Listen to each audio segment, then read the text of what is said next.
Good evening students, how are you. हाँ जी। तो कल अपने पढ़ रहे थे दूध के भौतिक गुण, तो वो टॉपिक अपना कंप्लीट हो गया था। उससे कोई रिलेटेड कोई भी आपको प्रॉब्लम है तो आप मुझे बता सकते हैं कमेंट करके। नेक्स्ट अपने देखिए दूध से संबंधित ही नया अपना टॉपिक है test related to milk and milking method, यानी दूध से संबंधित परीक्षण एवं दुग्ध दोहन की विभिन्न विधियां। तो ये अपना नया टॉपिक है। इस टॉपिक के बारे में अपने अभी पढ़ेंगे। हाँ, इससे पहले मैं आपसे एक बात पूछना चाहता हूँ। आपको मतलब कोई भी पीडीएफ से संबंधित या कोई भी जो मेरा हैंड रिटन नोट्स है उसमें कोई भी दिक्कत हो तो प्लीज़ कमेंट करके बता दीजिएगा, आपका सॉल्यूशन हो जाएगा, ठीक है ना। लेकिन गलत चीज़ें नहीं लिखनी है, एकदम सही नोट्स अपने को तैयार करने हैं ताकि अपना जो कंपटीशन एग्ज़ाम हो उस दौरान कोई भी किसी भी प्रकार की कोई गलती न हो और किसी भी प्रकार का कोई डाउट न हो। इसलिए आप कमेंट करके प्लीज़ बता दीजिएगा, ठीक है। हाँ, तो चलिए आज अब हम स्टार्ट कर रहे हैं test related to milk and milking methods, यानी दूध से संबंधित परीक्षण एवं दुग्ध दोहन की विभिन्न विधियाँ। ओके। हाँ, तो दुग्ध दोहन से संबंधित अपने जो परीक्षण है वो कौन कौन से परीक्षण है उसके बारे में अपने पढ़ेंगे। तो दूध से संबंधित जो भी परीक्षण किए जाते हैं उन परीक्षणों को अपने कितने भागों में बांटते हैं? दो भागों में बांटते हैं। कितने भागों में बांटते हैं? दो भागों में बांटते हैं। अब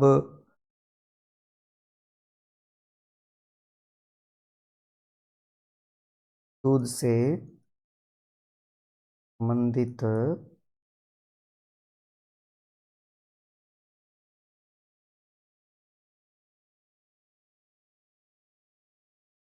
दूध से संबंधित परीक्षण। हाँ, तो दूध से संबंधित परीक्षणों में देखो मैंने अभी बताया था कि दूध से संबंधित जो भी परीक्षण या टेस्ट किए जाते हैं वो मुख्यतः दो प्रकार के होते हैं। कितने प्रकार के होते हैं? दो प्रकार के।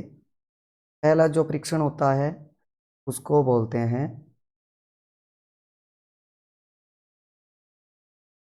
चबूतरे के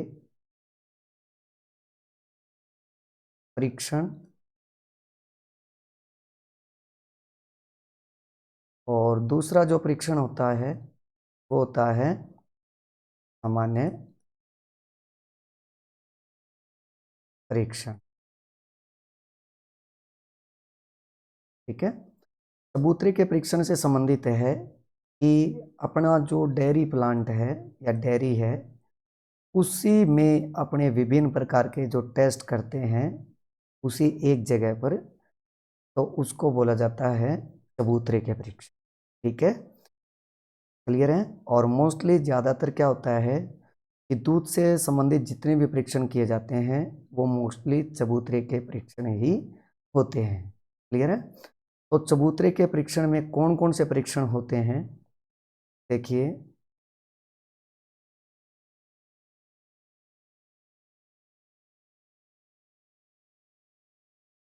हाँ, चबूतरे से संबंधित परीक्षण।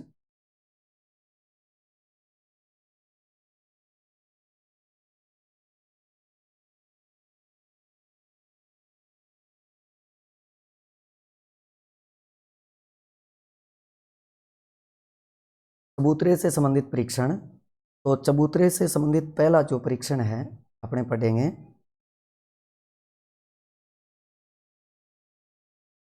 वो होता है अपना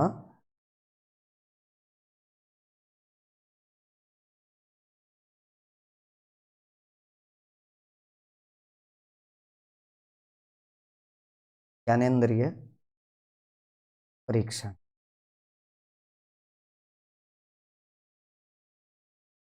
सेंस ऑर्गन सिटी टेस्ट।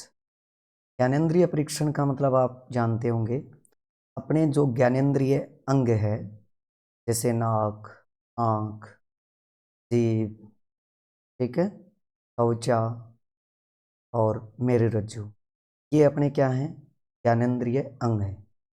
जब अपने इन अंगों की सहायता से दूध का जो परीक्षण किया जाता है उसको अपने ज्ञानेंद्रिय परीक्षण कहते हैं, ठीक है। तो ज्ञानेंद्रिय परीक्षणों में पहला जो परीक्षण है वो होता है टेस्ट परीक्षण।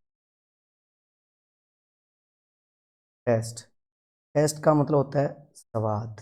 टेस्ट का मतलब क्या होता है, स्वाद, ठीक है। स्वाद देखो कैसे चखेंगे, अपने जीभ की सहायता से स्वाद लेते हैं ना। तो जो भी दूध है उस दूध को अपने जीभ की सहायता से चखेंगे, तो जैसे ही चखते हैं तो चखते टाइम अपने को क्या लगा, स्वाद दूध का खट्टा लगा। कैसा लगा, खट्टा, यानी शोर टाइप है। तो दूध में किसकी मिलावट हो चुकी है, किसकी मिलावट हो चुकी है, खीस की। दूध का स्वाद यदि खट्टा है तो दूध में किसकी मिलावट है, खीस की मिलावट है।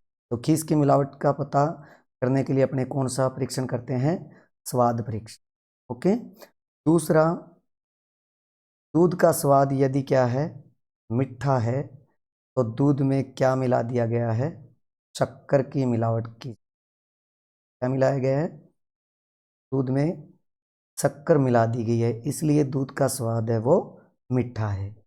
तो खट्टा और मीठा ये दोनों स्वाद आए तो उससे अपने को पता लग गया कि खट्टा है तो दूध में खीस की मिलावट है और मीठा है तो दूध में शक्कर की मिलावट है, ओके। तो ये हो गया अपना ज्ञानेंद्रिय परीक्षण में पहला परीक्षण है टेस्ट परीक्षण, ओके।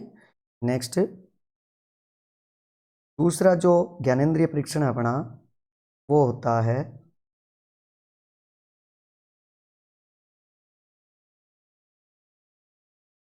कलर परीक्षण, यानी कलर टेस्ट।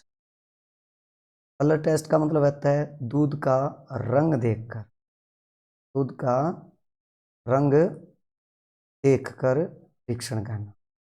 तो दूध का रंग देखो, अपने जैसे कोई भी पात्र में जैसे दूध डाल रखा है और ये दूध हो गया, ये दूध डाला हुआ है, इस दूध को अपने आंखों की सहायता से क्या करेंगे,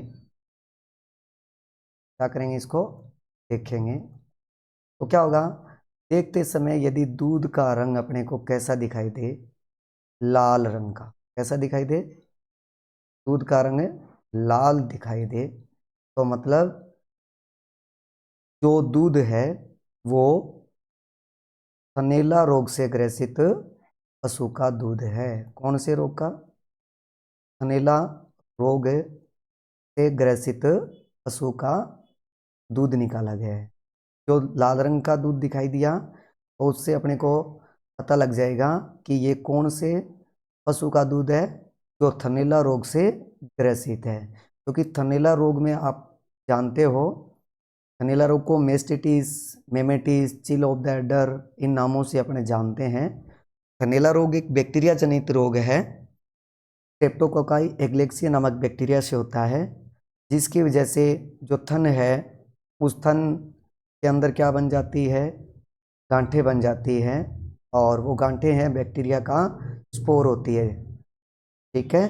तो जैसे ही अपने दूध निकालेंगे तो उस वो गांठ है उसको दबाएंगे तो दर्द होगा, और साथ में दूध उस संक्रमण के कारण, यानी जीवाणु के संक्रमण के कारण कोशिका क्या हो गई, क्षतिग्रस्त हो जाती है, जिससे दूध के साथ क्या निकलता है, खून निकलता है। इसलिए दूध का रंग कैसा हो जाता है, लाल हो जाता है।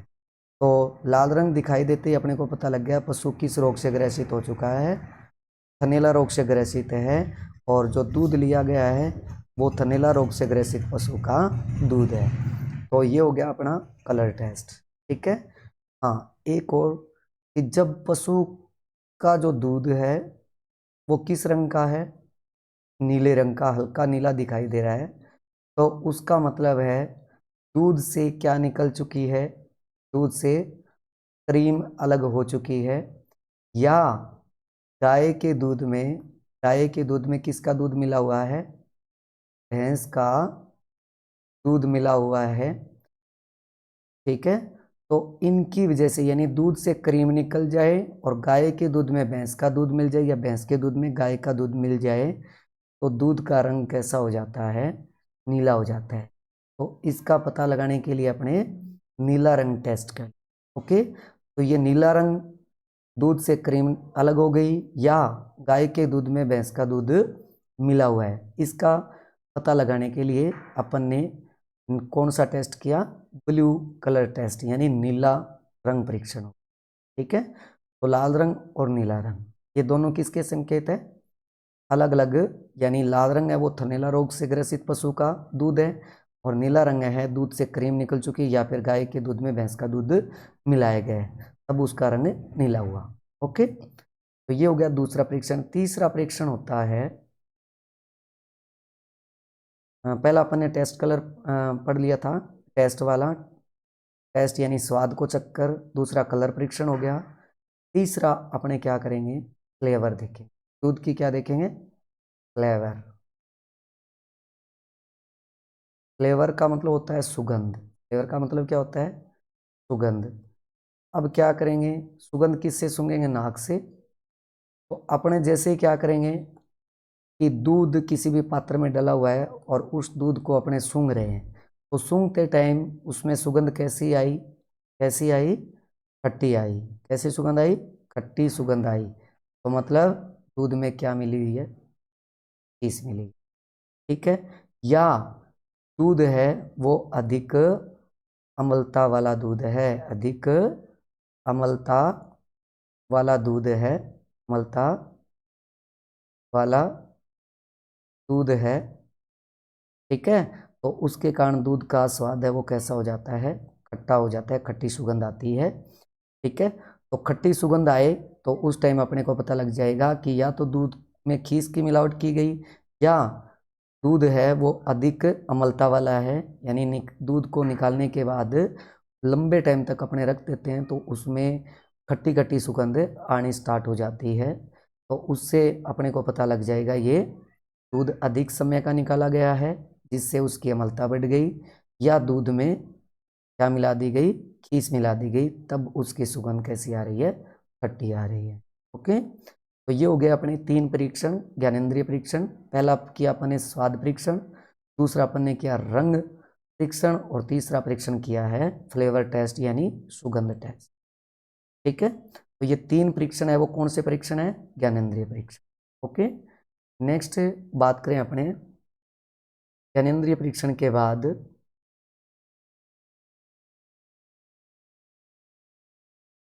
हाँ, ज्ञानेंद्रिय परीक्षण के बाद दूसरा परीक्षण अपने मोस्टली करेंगे,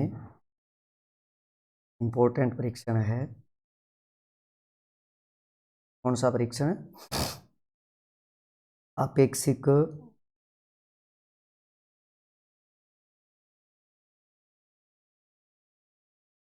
अपेक्षिक घनत्व परीक्षण। अपेक्षिक घनत्व परीक्षण, इसको बोलते हैं मिल्क डेंसिटी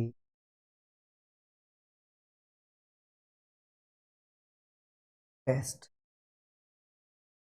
ठीक है, तो दूध का अपेक्षिक घनत्व परीक्षण। ओके, तो दूध का अपेक्षिक घनत्व किससे ज्ञात किया जाता है, दूध का अपेक्षिक घनत्व ज्ञात करने के लिए कौन सा उपकरण काम में लेते हैं, लैक्टोमीटर।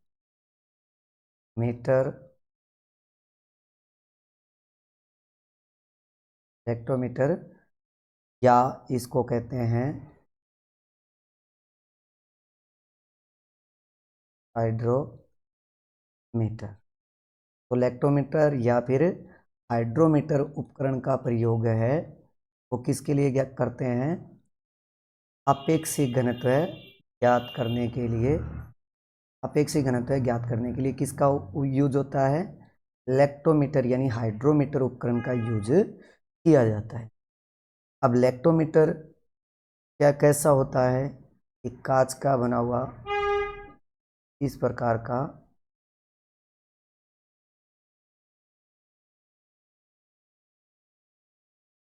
यंत्र होता है उसमें देखो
हाँ भाई।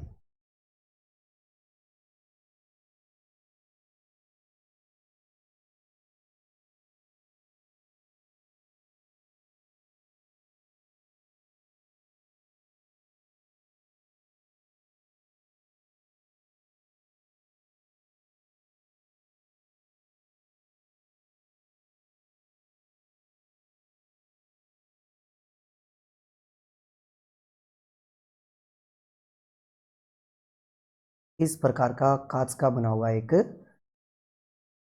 ट्यूब यानी नली होती है।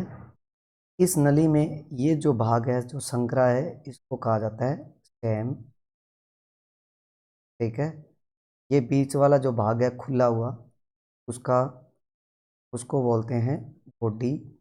और नीचे वाली जो ये भाग है वो जिसमें पारा भरा होता है ये है घुंडी यानी बल्ब है या घुंडी। क्लियर है। अब इस स्टेम के ऊपर क्या होता है, ऊपर से यानी यहाँ से 0 से लेकर यहाँ तक अंक होते हैं 40 तक। तो ये क्वेश्चन कई बार पूछा जा चुका है कि लैक्टोमीटर में जो रीडिंग अंक लिखे होते हैं वो कैसे लिखे होते हैं। तो ऊपर से कैसे लिखे होते हैं, नीचे की ओर लगे है ना, ऊपर से नीचे की ओर अंक लगे होते हैं। बाकी में आपने देखा होगा यहाँ से यानी नीचे से ऊपर की ओर होते हैं, लेकिन इलेक्ट्रोमीटर में ऊपर से नीचे की ओर लगे होते हैं। इसका कारण यह है कि इसको दूध में अपने डालेंगे ना तो ये जितना डूबता है तो वो नीचे से डूबेगा, ऊपर से नहीं डूबता है ना, इसलिए रीडिंग है वो नीचे से ली जाती है, इसलिए ऊपर से नीचे की ओर अंक लगे होते हैं। ओके, ये हो गया लैक्टोमीटर। इस लैक्टोमीटर से दूध का अपेक्षित घनत्व ज्ञात किया जाता है। जैसे कैसे ज्ञात करेंगे वो अभी मैं विधि बताऊंगा आपको, लेकिन उससे पहले एक चीज़ और कि आपको दूध का तापमान ज्ञात करना है। दूध का तापमान ज्ञात करना है तो दूध का तापमान ज्ञात करने के लिए कौन सा यंत्र काम में लिया जाता है, फ्लोटिंग कैरी थर्मामीटर। थर्मामीटर ये यंत्र किसके लिए, दूध का तापमान ज्ञात करने के लिए यूज किया जाता है। ओके, तो पहला तो उपकरण हो गया लैक्टोमीटर, दूसरा हो गया फ्लोटिंग कैरी थर्मामीटर। तीसरी चीज क्या काम में लेते हैं अपेक्षित घनत्व के लिए, मिल्क जार, जिसमें दूध भरा जाता है उस बर्तन को मिल्क जार कहते हैं। चौथा क्या काम में लोगे, मिल्क जार के बाद पेट्री डिस्क क्या काम में ली जाती है, पेट्री डिस्क काम में लेते हैं या पेट्री। ओके, तो ये उपकरण है वो अपेक्षित घनत्व ज्ञात करने के लिए काम में लेते हैं, लेकिन मोस्टली दूध का अपेक्षित घनत्व किससे ज्ञात किया जाता है, लैक्टोमीटर से ज्ञात किया जाता है। बहुत बार क्वेश्चन आता है, ये मोस्ट इंपॉर्टेंट है।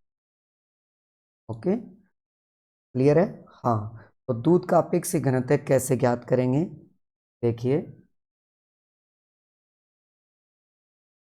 दूध का अपेक्षित घनत्व है ज्ञात करने के लिए सबसे पहले क्या किया जाता है, मैंने एक आपको बताया था मिल्क जार। जैसे ये मिल्क जार हो गया,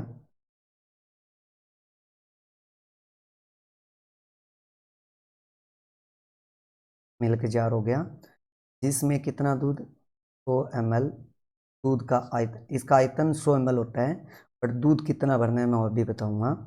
कि सबसे पहले जब जब दूध का अपेक्षित घनत्व ज्ञात करते हैं तो इस मिल्क जार में कितना दूध, इस कुल आयतन का 2/3 भाग दूध भरा जाता है। ठीक है, पूरा नहीं भरते, खाली रखना है ऊपर से, क्योंकि इसके अंदर अपने क्या डालेंगे, अभी बताया था मैंने, लैक्टोमीटर डालेंगे। क्लियर है, तो लैक्टोमीटर डालेंगे, इसलिए इसका ऊपरी भाग है वो खाली रखना है।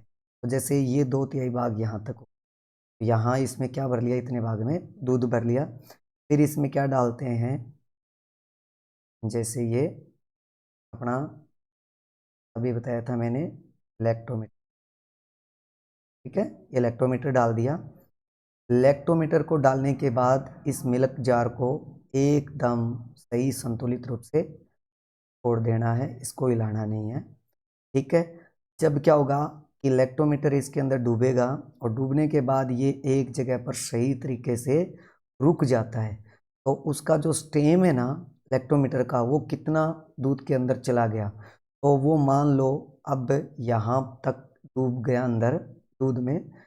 ठीक है, क्योंकि दूध यहाँ तक भरा था, लेकिन दूध इस दूध क्या आएगा, लैक्टोमीटर डालने से ऊपर आएगा, तो मान लो यहाँ तक क्या हो गया, लैक्टोमीटर डूब गया। तो डूबा कितना है अंदर, कहाँ तक डूबा है, उस बिंदु को अपने को नोट करना है। तो मान लो इसमें कितने अंक थे, 0 से लेकर 40 तक थे, तो यहाँ बीच में मान लो ये डूब गया 30 तक। कितने तक डूब गया, तो 30 अपने को दिखाई दे रहा है। तो वो जो 30 है ना, वो अपनी क्या कहलाएगी, कौन सी रीडिंग कहलाएगी, OLR। क्या कहलाएगी, OLR कहलाएगी। OLR, OLR को क्या कहते हैं, ऑब्जर्व्ड लैक्टोमीटर रीडिंग। ठीक है ना, इसको हिंदी में कहते हैं अवलोकित लैक्टोमीटर पाठ्यांक। ठीक है, और अवलोकित लैक्टोमीटर पाठ्यांक, अवलोकित वो होती है जो आंखों से देखी गई हो, उसको अपने क्या बोलते हैं, अवलोकित। ठीक है, तो आंखों से देखी अपन ने क्या, लैक्टोमीटर का स्टेम, यानी कितना डूबा हुआ था, तो अपने क्या किया कि दूध भर लिया 2/3 भाग, और उसके बाद लैक्टोमीटर को डाला, और लैक्टोमीटर जब संतुलित एकदम एक जगह एडजस्ट हो गया, उसके बाद अपने आंखों से देखकर इसकी रीडिंग ले ली, तो रीडिंग मान लो कितनी आ गई, 30 आ गई। तो ये 30 क्या है, अपनी OLR है, इसको अपने नोट कर लेंगे। उसके बाद क्या करना है, OLR अपने पास आ गई।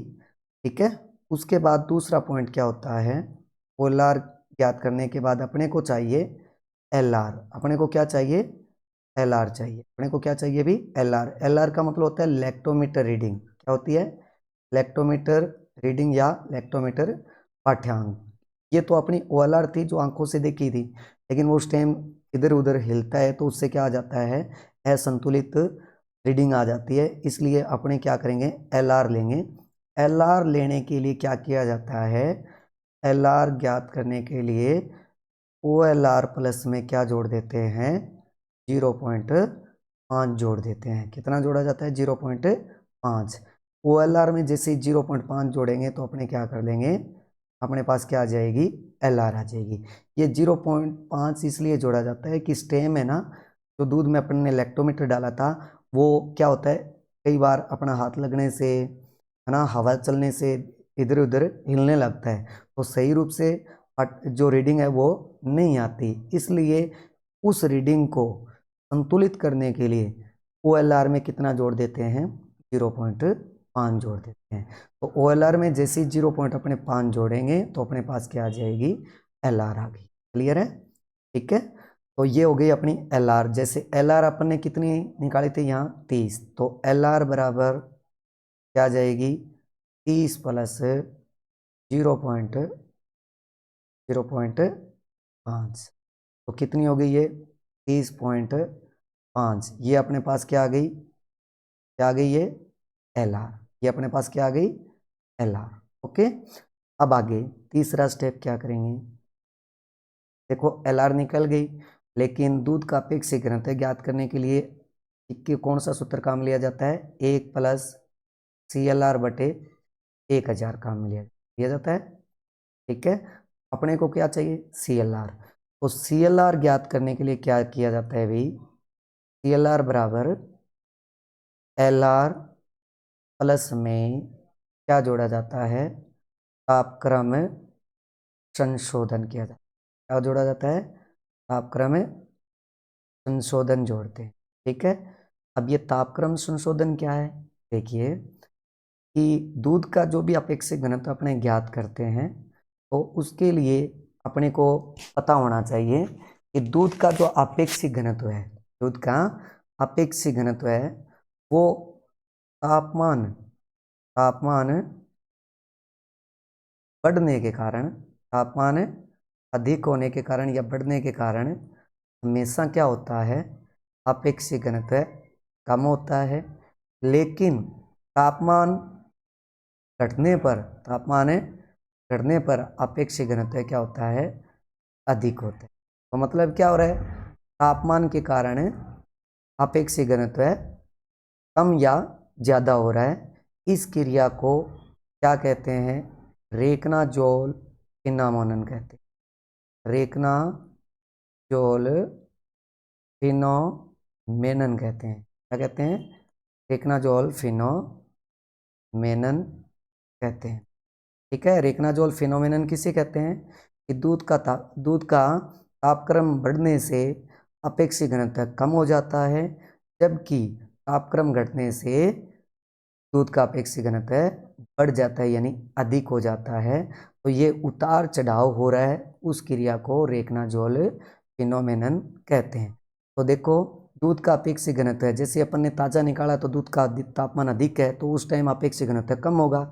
लेकिन दूध को कुछ समय के लिए अपने रख दें तो दूध का अपेक्षित घनत्व बढ़ जाता है। तो उतार चढ़ाव हो रहा है, इसलिए अपने क्या करना पड़ता है, CLR ज्ञात करने के लिए LR में ये तापक्रम संशोधन करना पड़ता है, जिससे अपने पास एग्जैक्ट क्या आ जाती है, CLR आ जाती है। तो तापक्रम संशोधन कैसे किया जाता है, देखो भी अभी मैंने बताया था, तापक्रम संशोधन जो भी करते हैं तो उससे पहले अपने को क्या करेंगे, तापक्रम दूध का जो तापमान है वो ज्ञात करना पड़ेगा, दूध का तापमान ज्ञात करना पड़ेगा। और दूध का तापमान ज्ञात करने के लिए अपने कौन सा उपकरण काम में लेते हैं, फ्लोटिंग डेयरी थर्मामीटर काम में लेते हैं। तो फ्लोटिंग डेयरी थर्मामीटर से दूध का तापमान ज्ञात कर लेंगे। तो तापमान ज्ञात करने के लिए फ्लोटिंग डेयरी थर्मामीटर दो प्रकार के काम में लेते हैं, एक तो डिग्री फारेनहाइट वाला और एक डिग्री सेल्सियस वाला। डिग्री फारेनहाइट होता है उसके ऊपर 0 से लेकर 220 तक अंक लगे होते हैं, और डिग्री सेल्सियस वाला होता है उस पर 0 से लेकर 100 डिग्री तक अंक लगे होते हैं। क्लियर है। लेकिन दूध का जब भी अपेक्षित घनत्व ज्ञात किया जाता है, दूध का अपेक्षित घनत्व ज्ञात किया जाता है, तो वो कितने तापमान पर ज्ञात करते हैं। जैसे यदि डिग्री फारेनहाइट वाला यंत्र अपने पास थर्मामीटर है, या जो अपन ने लेक्टोमीटर काम में लिया था वो यदि डिग्री फारेनहाइट पर बना है तो अपने डिग्री फारेनहाइट में तापमान नोट करेंगे, और लेक्टोमीटर यदि डिग्री सेल्सियस पर बना है तो अपने तापमान डिग्री सेल्सियस थर्मामीटर से ज्ञात करेंगे। ठीक है, तो दूध का अपेक्षित घनत्व ज्ञात करते हैं तो उसके लिए देखिए दूध का जो भी अपेक्षित घनत्व ज्ञात किया जाता है तो वो 60 डिग्री फारेनहाइट या 20 डिग्री सेल्सियस तापमान पर ज्ञात किया जाता है। इंपॉर्टेंट है ये कि दूध का अपेक्षित घनत्व किस तापमान पर ज्ञात किया जाता है।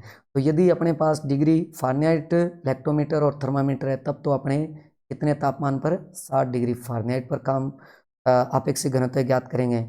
और यदि अपने पास क्या है, डिग्री सेल्सियस वाला थर्मामीटर या लेक्टोमीटर है तो अपने 20 डिग्री सेंटीग्रेड तापमान पर दूध का अपेक्षित घनत्व ज्ञात करें। ओके, हाँ, तो अब मान लो अपने पास कौन सा है, डिग्री फारेनहाइट वाला है। तो देखो, नोट दूध का जो भी अपेक्षित घनत्व अपने ज्ञात करेंगे, तो उसके लिए डिग्री फारेनहाइट वाला यदि अपने पास थर्मामीटर है या लैक्टोमीटर है, तो क्या करना है, कैसे तापक्रम संशोधन करना है, इसके लिए देखिए क्या करेंगे कि जब भी दूध का तापमान, जब दूध का तापमान, दूध का तापमान 60 डिग्री फारेनहाइट, 60 डिग्री फारेनहाइट से अधिक है, अधिक है, तो 60 डिग्री से फारेनहाइट से 60 डिग्री फारेनहाइट से अधिक है, तो 60 डिग्री फारेनहाइट से जितना भी अधिक होगा, जितना भी अधिक तापमान होगा, अधिक तापमान होगा, तो हमें तो हमें प्रत्येक डिग्री फारेनहाइट, प्रत्येक डिग्री फारेनहाइट तापमान पर कितना जोड़ेंगे, 0.1 जोड़ देंगे, जोड़ देंगे। लेकिन लेकिन यदि 60 डिग्री फारेनहाइट से तापमान कम है, तो प्रत्येक डिग्री फारेनहाइट तापमान पर 0.1 घटा देंगे, घटा देंगे। इस प्रकार से तापक्रम का संशोधन है वो डिग्री फारेनहाइट तापमान वाले थर्मामीटर और लैक्टोमीटर पर करना पड़ता है। इसका मतलब जाने, देखिए अभी देखिए इधर, जैसे दूध का तापमान मान लो 61 डिग्री फारेनहाइट, तो 61 डिग्री फारेनहाइट तापमान है दूध का, लेकिन मैंने यहाँ बताया था जब दूध का तापमान 60 डिग्री फारेनहाइट से अधिक है, अब हम प्रत्येक डिग्री फारेनहाइट तापमान पर 0.1 जोड़ेंगे, ठीक है, और 60 डिग्री फारेनहाइट से कम है तब अपने 0.1 घटाएंगे। क्लियर है, ये अपन ने यहाँ पर नोट किया है। तो अब क्या है कि दूध का तापमान कितना है, 61 है, जो किससे 60 डिग्री फारेनहाइट से कितना ज़्यादा है, 1 डिग्री फारेनहाइट ज़्यादा है ना। तो अपने को क्या करना है, 60 से जितना ज़्यादा है तो प्रत्येक, यानी प्रत्येक का मतलब है 60 से ये कितना ज़्यादा हुआ, 1 हुआ, तो अपने को जो LR आई थी ना, अपनी LR आई थी, उस LR में कितना जोड़ देंगे, 0.1 जोड़, आई समझ में, यानी 60 से कितना ज़्यादा हुआ, 1, और मैंने अभी बताया था कि 60 से जितना भी ज़्यादा होता है, तो जितना ज़्यादा हो रहा है यानी प्रत्येक डिग्री फारेनहाइट पर 0.1 जोड़ा जाता है, मतलब 60 से 1 ज़्यादा हुआ तो प्रत्येक का मतलब 1 हो गया, है ना। आगे 62 होगा तापमान, तो कितना जोड़ देंगे, प्रत्येक पर 1 जोड़ रहे थे तो प्रत्येक से मतलब 1 और ज़्यादा हो गया, तो कितना हो गया, 2, तो कितना जोड़ देंगे, 0.2 जोड़ देंगे। 63 होगा तो 0.3 जोड़ देंगे, और यदि तापमान कितना है, 70 डिग्री फारेनहाइट है, तो कितना जोड़ देंगे, 1 जोड़ देंगे। समझ आ गया, क्लियर है, क्योंकि 60 से कितना ज़्यादा है, 10, और प्रत्येक पर जोड़ रहे हैं अपने 0.1, तो 10 पर कितना जोड़ेंगे, 1 जोड़ेंगे। क्लियर है ये चीज़, ठीक है। तो ये हो गया डिग्री फारेनहाइट वाला। प्लस में करना और माइनस होना, तो क्या करेंगे कि 60 से कम जितना भी होगा, 60 से कम जितना भी होगा, तो प्रत्येक कम होते हुए बिंदु के अनुसार 0.1 घटा देना है। कितना घटा दोगे, 0.1। जैसे मान लो टेम्परेचर 58 है दूध का, तो 60 से ये कितना कम हो गया, 2 कम हो गया, कितना कम हो गया, 2, तो प्रत्येक पर अपने 0.1 घटा रहे हैं, तो 2 पर कितना घटाएंगे, 0.2 घटा, सही समझ में। क्लियर है। तो ये हो गया फारेनहाइट वाला टेम्परेचर वाला। उसके बाद नेक्स्ट दूसरा, डिग्री सेल्सियस में यदि हो तब क्या करेंगे। अब देखिए, हाँ भाई, यदि तापमान क्या हो, डिग्री सेल्सियस में हो, और कितना हो, 20 डिग्री सेंटीग्रेड से अधिक है। तो 20 डिग्री सेंटीग्रेड यदि सेल्सियस में तापमान हो तो क्या होता है, 20 डिग्री सेंटीग्रेड से जितना भी होता है तो प्रत्येक डिग्री सेल्सियस तापमान पर ताप पर कितना जोड़ेंगे, 0 पॉइंट, कितना जोड़ोगे,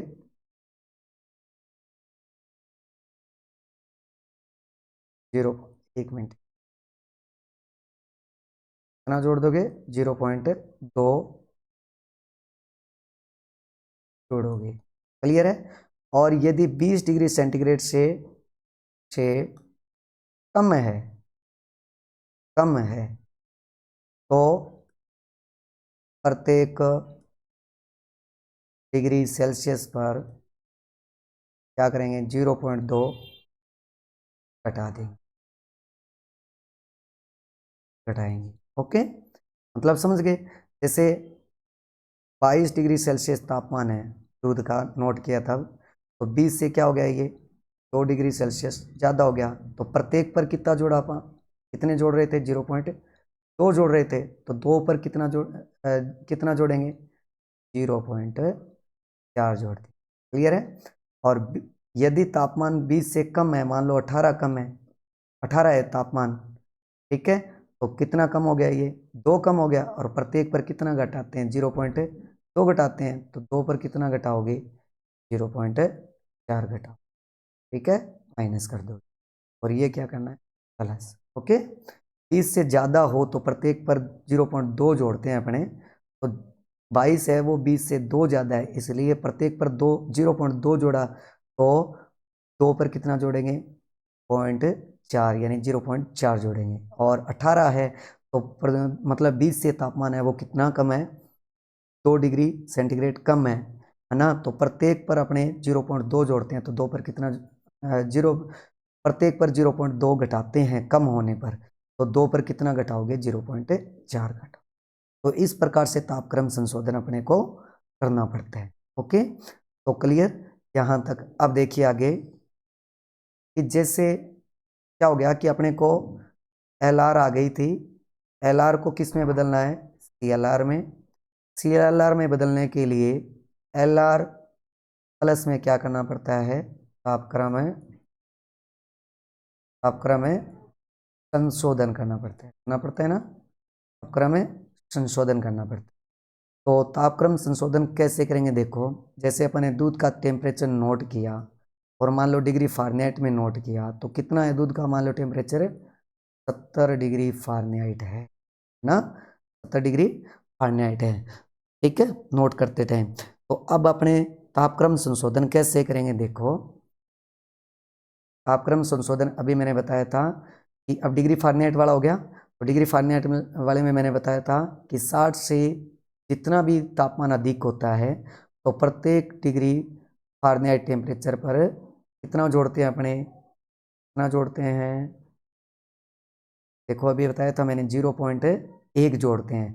तो मैंने अभी बताया था कि 60 से 1 अधिक है तो 0.1 जोड़ेंगे, 2 अधिक है तो 0.2 जोड़ेंगे, लेकिन 60 से अब तापमान कितना है, 70 है दूध का, तो कितना जोड़ेंगे, 1 जोड़ेंगे। इसमें एल आर में, तो एल आर में 1 जोड़ेंगे ना, तो उसके बाद अपने पास क्या आ जाएगी, सी एल आर आ जाएगी। आगे समझ में, ठीक है। अब देखिए आगे, हाँ, तो एल आर अपनी कितनी थी, अपन ने किया था पीछे 30.5 थी ना, 30.5 थी। अब अपने क्या करते हैं, तापक्रम संशोधन किया तो 60 से 70 दूध का तापमान नोट किया तो उस टाइम 70 आया, तो 70 है वो 60 से 10 डिग्री फारेनहाइट ज़्यादा है, और प्रत्येक पर अपने 0.1 जोड़ते हैं, तो 10 पर कितना जोड़ेंगे, 1 जोड़ेंगे, कितना जोड़ोगे, 1, तो ये आ जाएगी आपके पास 31.5, ये आपके पास क्या आ गई, दूध की एल आर आ गई। तो एल आर आते ही अपने इसको क्या करेंगे, नेक्स्ट सूत्र में रखेंगे, और उसके बाद अपने क्या बनाओगे,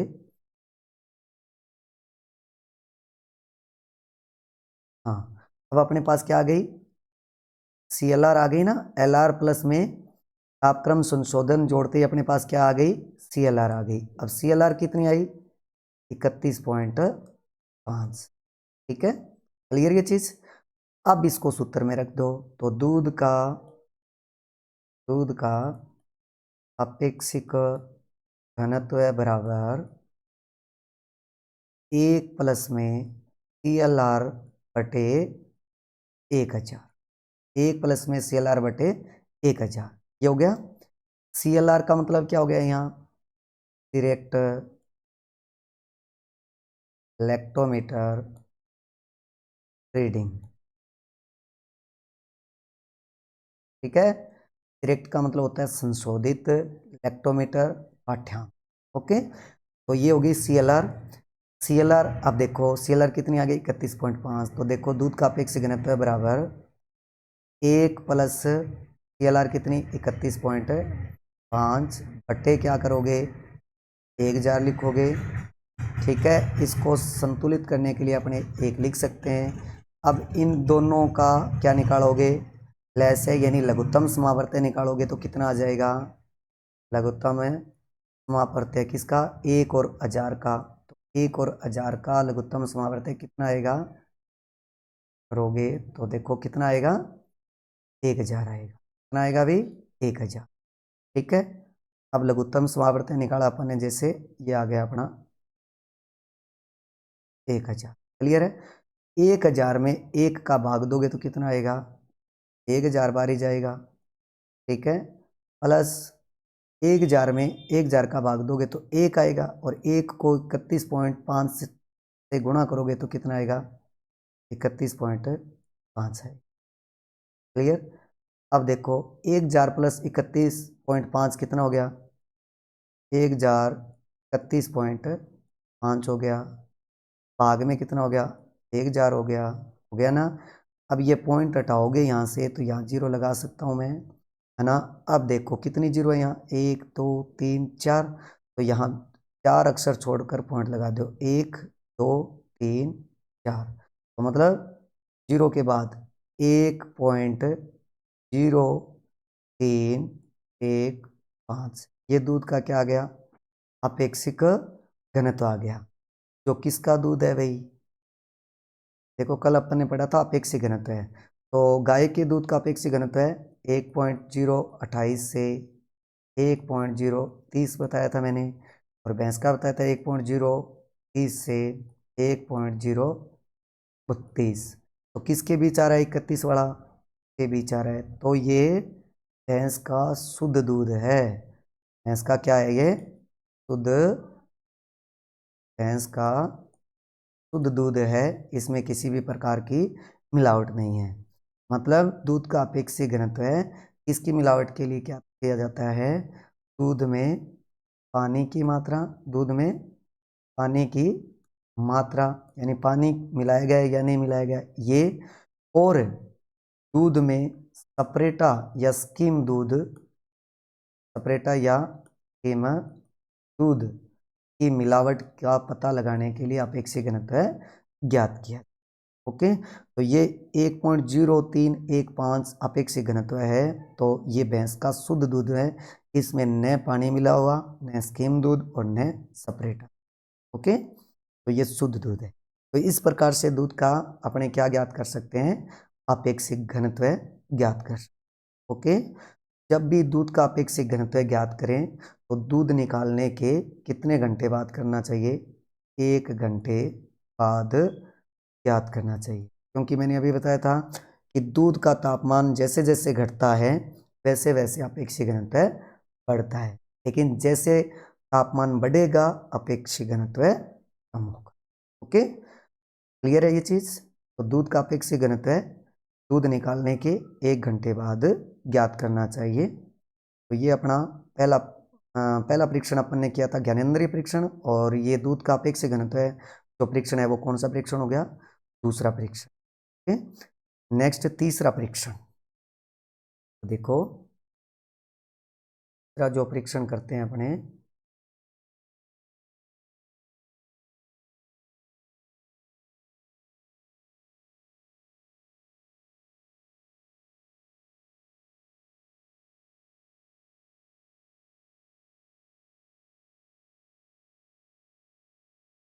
अम्लता परीक्षण,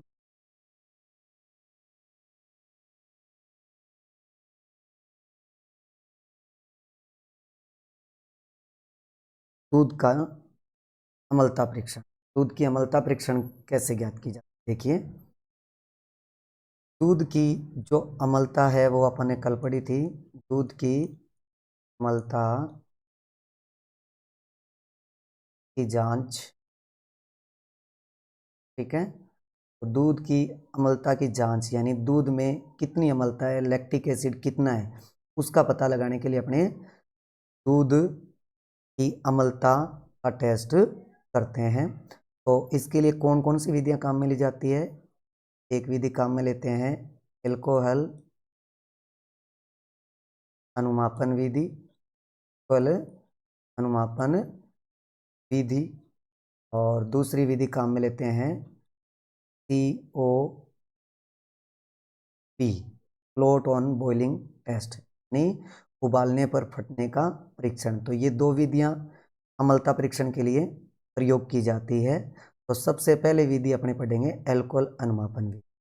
तो एल्कोहल अनुमापन विधि में दूध का परीक्षण कैसे ज्ञात किया जाता है? देखिए जी, तो दूध की अम्लता ज्ञात करने के लिए अपने को क्या क्या चाहिए? देखो, सबसे पहला चाहिए अपने को NaOH, ठीक है। इसकी सांद्रता होगी 0.1 N यानी नॉर्मेलिटी, ठीक है। तो NaOH की मात्रा काम में ली जाती है, लेते हैं 30 ml, कितनी काम में लेते हैं? 30 ml। दूसरा जो पदार्थ काम में लिया जाता है वो लिया जाता है दूध। दूध की मात्रा अम्लता परीक्षण के लिए काम में लेते हैं 10 ml, ठीक है। तीसरा काम में लिया जाता है पानी, ठीक है, पानी की मात्रा भी 10 ml। चौथा जो काम में लेते हैं वो काम में लेते हैं फिनोल्फथेन, काम में लेते हैं फिनोल्फथेलिन सूचक, है फिनोल्फथेलिन सूचक। ये कितना काम में लिया जाता है? 0.1। ये कितनी सांद्रता वाला होता है? 0.5% सांद्रता, ठीक है, ठीक है। तो ये चार प्रकार के पदार्थ काम में लेते हैं NaOH 30 ml, दूध 10 ml, पानी 10 ml और फिनोल्फथेलिन सूचक 0.1 ml। अब दूध की अम्लता ज्ञात करने के लिए कैसे परीक्षण किया जाता है? देखिए, सबसे पहले क्या करते हैं, एक कोनिकल फ्लास्क लिया है,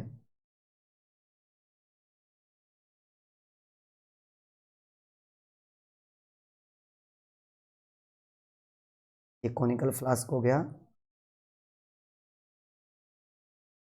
कल फ्लास्क, इस कोनिकल फ्लास्क में क्या भरते हैं? सबसे पहले 10 ml दूध भरते, ठीक है। फिर इसमें क्या भरते हैं? 10 ml डिस्टिल वाटर यानी आसुत जल, जल भरा जाता है। फिर इसके अंदर तीसरा जो इंग्रेडिएंट्स मिलाया जाता है वो मिलाया जाता है 0.1 ml फिनोल्फथेलिन सूचक। तो ये तीनों पदार्थ है वो किस में भरे जाते हैं? कोनिकल फ्लास्क में। फिर इन तीनों को इस प्रकार से हाथ में लेकर इसको क्या करेंगे? मिला लेते हैं, क्लियर है। मिलाने के बाद फिर क्या किया जाता है कि आपको फिर क्या भरना है? NaOH लेना है। NaOH है वो पिपेट में भरेंगे। एक पिपेट कांच की नली इस प्रकार की होती है ना। इस पिपेट के अंदर 20 ml क्या भर लेते हैं?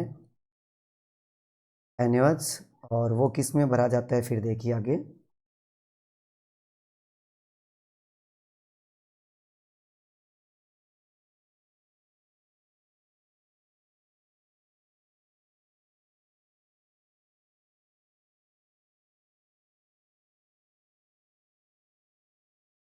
ये किस में भरा जाता है? प्यूरेट में भरते हैं, तो आपने केमिस्ट्री के अंदर टाइटेशन किया होगा, उस दौरान ऐसे देखी होगी, ये ब्यूरेट स्टैंड हो गया, के ऊपर प्रकार की एक कांच की नली होती है, तो अपने क्या कहते हैं, ब्यूरेट। यहाँ पर इस पर पेच लगा होता है, ठीक है। तो इस ब्यूरेट में कितना ml, 20 ml जो अपन ने पिपेट में NaOH भरा था वो भर लेना है। क्लियर है, ठीक है। तो ये 20 ml अपन ने भर दिया। अब इसमें यहाँ से यानी 0 से लेकर ऊपर तक इसमें रीडिंग लगी होती है, ठीक है, 50 तक हो सकती है, 100 तक, ठीक है। तो इसमें 20 ml तक अपन ने 20 ml तक यानी रीडिंग तक अपन ने इसमें NaOH भरी। उसके बाद अपने पास जो कॉनिकल फ्लास्क था ना, उस कॉनिकल फ्लास्क को किसके नीचे रखेंगे, इस ब्यूरेट स्टैंड के नीचे रखेंगे, जिसमें क्या था, दूध, पानी और फिनोल्फथालीन सूचक था। अब इसके बाद क्या करेंगे, ये जो पेच है इस टुंटी को जैसे ही अपने थोड़ा थोड़ा खोलेंगे ना, तो बूंद बूंद के रूप में क्या पड़ेगा, बूंद बूंद के रूप में इसके अंदर NaOH मिलता जाएगा, और अपने कॉनिकल फ्लास्क को इस प्रकार से हिलाते रहेंगे। तब तक हिलाना है, यानी जब तक कि जो भी एक एक बूंद अपने इसमें डालते रहे रहते हैं ना NaOH, और नीचे वाले कॉनिकल फ्लास्क को इस प्रकार से हिलाते रहेंगे। तो ये तब तक करना है, यानी बूंदे तब तक गिरानी है जब तक कि इस कॉनिकल फ्लास्क में जो विलेन है उसका रंग कैसा न हो जाए, हल्का गुलाबी न हो जाए। जैसे ही हल्का गुलाबी रंग होता है, उसके बाद इस पेज को यहाँ से यानी इस टुंटी को इस बंद कर देंगे, तो उसके बाद बूंद NaOH की नहीं गिरने देते, ठीक है। तो उसके बाद क्या होता है, हल्का गुलाबी जैसे रंग आया, अपन ने इस टुंटी को यहाँ से बंद कर दिया, तो इसमें से क्या हुआ, NaOH निकला है नीचे, तो ये खाली होगी। खाली कितनी हुई है, जैसे 20 से आ गई, मतलब ये लगभग कितनी आ गई, 18.5 पर आकर रुक गई। कितने पर रुक गई, 18.5, ठीक है। तो मतलब कितना NaOH प्रयुक्त हो गया फिर, तो प्रयुक्त NaOH की मात्रा इसमें क्या हो गई, पहली रीडिंग में प्रयुक्त NaOH की मात्रा कितनी आ गई, देखो पहले रीडिंग देखी थी वो 20 थी, इतनी कहाँ पर आकर रुकी है, 18.5 पर। दूसरी रीडिंग हो गई है, तो 20 माइनस 18.5 करेंगे तो कितना आएगा, 1.5 आ गया। क्लियर है, तो ये NaOH प्रयोग हो चुका है, इसके अंदर आ चुका है, ठीक है। तो ये आ गई 1.5। क्लियर है, अंतर आ गया पहली और दूसरी रीडिंग में। उसके बाद क्या करेंगे, ये दोबारा उसी प्रकार 20 ml जो NaOH है, सॉरी, सबसे पहले क्या करेंगे कि जैसे ये अपन ने पहली रीडिंग ले ली, उसके बाद इसको खाली कर लेंगे, इसको भी खाली कर लेंगे, कॉनिकल फ्लास्क को और ब्यूरेट को। फिर वापस वही उतनी क्वांटिटी में यानी 20 ml NaOH और 10 ml इसमें दूध और 10 ml इसमें पानी और 0.1 ml फिनोल्फथालीन सूचक भर के वही क्रिया पुनः दोबारा दोहरानी है, वही बूंद बूंद के रूप में NaOH इसमें डालना है। ये क्रिया करेंगे तो करते टाइम ये मान लो खाली होकर ये वापस पुनः कितने पर रुक गया, 18.5 पर, तो वापस कितना लगा NaOH, 1.5 ही लगेगा। तो ये रीडिंग लेने का जो काम है वो तब तक करते हैं जब तक कि दो रीडिंग एक जैसी यानी इक्वल ना आ जाए। जैसे अपन ने यहाँ पर दो रीडिंग ली है, तो उसमें क्या आया है कि दोनों रीडिंग 18.5 पर आकर रुक रही है, तो दोनों रीडिंग में NaOH है वो कितना लगा, 1.5 लगा, तो दो समान हो गई, तो उसके बाद तीसरी लेने की आवश्यकता नहीं होती। लेकिन दोनों में समान न हो तो तीसरी लेनी पड़ती है, और तीसरी में भी समान न हो तो चौथी लेनी पड़ती है। तो ये क्रिया तब तक करते हैं जब तक कि दो रीडिंग समान न आ जाए। ओके, तो अब इसमें अपने इतना ही कि दोनों रीडिंग समान आ गई, तो 1.5 NaOH लगा। तो फिर अपने दूध की अम्लता जैसे ज्ञात करेंगे, तो दूध की अम्लता बराबर, इसके लिए एक सूत्र होता है, दूध की अम्लता बराबर क्या होगा, सूत्र प्रयुक्त, प्रयुक्त का मतलब प्रयोग में लिया गया है, प्रयुक्त N/9 NaOH का आयतन, आयतन में लेना है ml में, गुणा 0.1 0.01 गुणा 100, ठीक है। उसके बाद बटा यानी भाग में क्या करेंगे, दूध की मात्रा या दूध का आयतन, ये भी किस में लेंगे, ml में, ठीक है। ये सूत्र लगाकर अपने दूध की अम्लता ज्ञात कर ले। हाँ जी, एक चीज और देखो, जब दूध की अम्लता अपने ज्ञात करते हैं तो यहाँ n/9 NaOH लिखा है मैंने, तब अपने को गुणा में 0.01 लगाना पड़ा। लेकिन ये नॉर्मेलिटी वाला यानी NaOH है, उसकी सांद्रता n/10 हो, तब यहाँ गुणा में 0.01 की जगह कितना लिखोगे, 0.009 लिखोगे। ओके, गुणा में कितना लिखोगे, गुणा में 0.009 लिखोगे। ओके, बाकी सेम रहता है। ओके, हाँ, तो अब देखो, दूध की अम्लता प्रयुक्त n/9 NaOH का आयतन ml इंटू 0.01 इंटू 100 बटे दूध का आयतन ml में। हाँ, n/10 हो तो यहाँ 0.009 आएगा, ठीक है।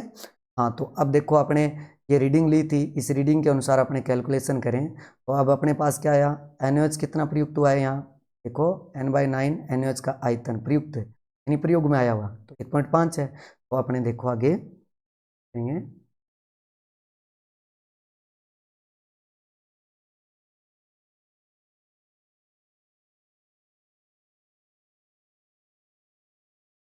तो प्रयुक्त n/9 NaOH का आयतन कितना था, 1.5 गुणा 0.01 गुणा 100 भाग में दूध कितना काम में लिया था अपन ने, 10 ml, 10 ml, क्लियर है। हाँ, अब इसको काटोगे तो देखो, इस पॉइंट को हटाओगे यहाँ से तो 2 जीरो लगा दूँ मैं, इस पॉइंट को हटाओगे यहाँ से तो कितनी जीरो लगा दूँ मैं, 1। अब ये 2 जीरो, ये 2 जीरो कट गई। 1 को 15 से गुणा करेंगे तो कितना आएगा, 15, भाग में कितना हो गया, 100।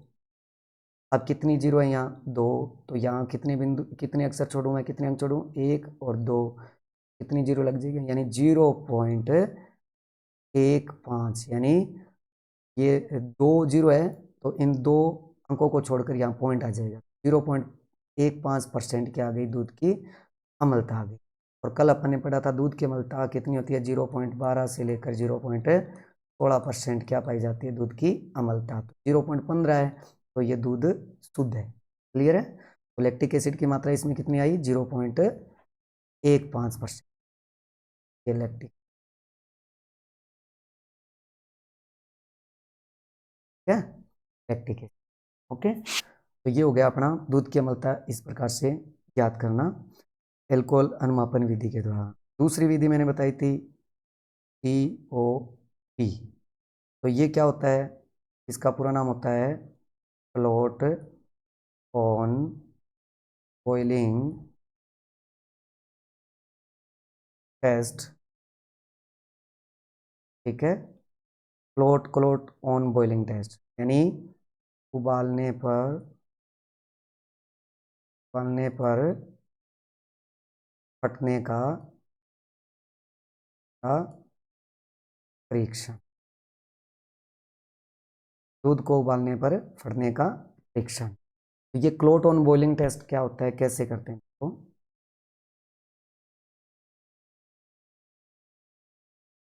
हाँ जी, देखिए COB जो टेस्ट किया जाता है उसमें क्या करते हैं, सबसे पहले कितना दूध लिया जाता है, 15 ml दूध लेते हैं, ठीक है। 15 ml दूध लेते हैं, किसमें, एक इस प्रकार से टेस्ट ट्यूब ली जाती है, इस टेस्ट ट्यूब में 15 ml दूध भर लेते हैं, ठीक है। दूध हो गया ये 15 ml। इसके बाद इसको क्या किया जाता है, इस टेस्ट ट्यूब को गर्म किया जाता है। गर्म करते टाइम क्या हो जाए कि जैसे अपने इस दूध को गर्म करेंगे, ठीक है, तो किस से गर्म करना है, हीट लैंप से गर्म करना है। तो जैसे जैसे आप गर्म करोगे तो ये दूध गर्म होगा, उबलेगा। तो जैसे ही आप दूध को गर्म करोगे, गर्म करते ही क्या हो जाएगा, ये दूध फट जाए, दूध क्या हो जाए, फट जाए, यानी उसमें क्लोट बन जाए, क्या बन जाए, क्लोट। तो इस दूध में क्या किसकी मिलावट की जा चुकी है, किसकी मिलावट की जा चुकी है, या दूध की जो अम्लता है वो कितने परसेंट से, 0.32 यानी 32% से अधिक है। तो कल भी मैंने बताया था कि ऐसा दूध जिसकी अम्लता 0.32% से अधिक हो वो गर्म करते ही फट जाता है ना। तो उससे अपने को पता लग जाता है कि दूध की अम्लता 0.32% से अधिक है, यानी विकसित अम्लता से ज़्यादा है। तो ऐसा दूध शुद्ध नहीं है, उसमें क्या किया जा चुका है, खीस की मिलावट की जा चुकी है, क्योंकि खीस की अम्लता दूध की अपेक्षा ज़्यादा होती है। क्लियर है ये चीज़? ओके, तो ये हो गया अपना क्लोट ऑन बॉइलिंग टेस्ट। तो दूध में खीस की मिलावट और दूध की अम्लता की जांच के लिए COB टेस्ट किया जाता है। ओके, तो ये दो। तीसरा जो टेस्ट है, चौथा जो टेस्ट है वो होता है वसा परीक्षण टेस्ट।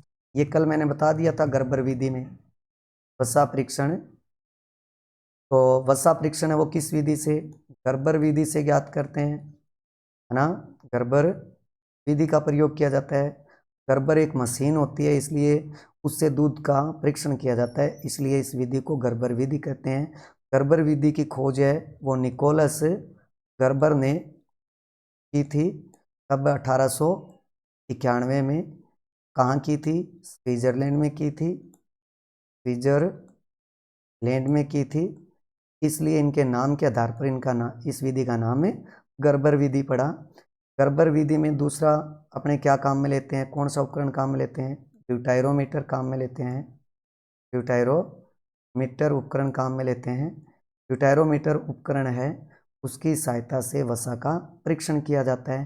कल बताया था ना मैंने कि गर्बर विधि में जब भी अपने वसा परीक्षण करेंगे तो अपने क्या क्या कौन कौन से पदार्थ काम में लेते हैं, तो देखिए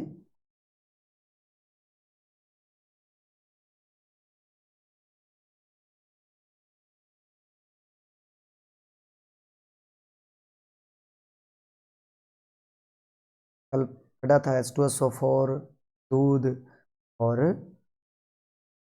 लास्ट में एथिल एल्कोहल बताया था मैंने कल, वसा परीक्षण। अब देखिए वसा परीक्षण जब भी करेंगे, जैसे वसा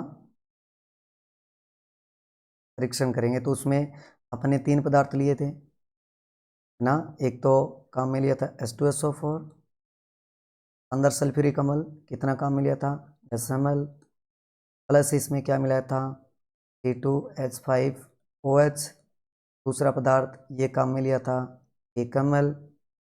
तीसरा पदार्थ काम में लिया था अपन ने दूध, और दूध की मात्रा काम में ली थी मैंने बताया था 10.75 ml।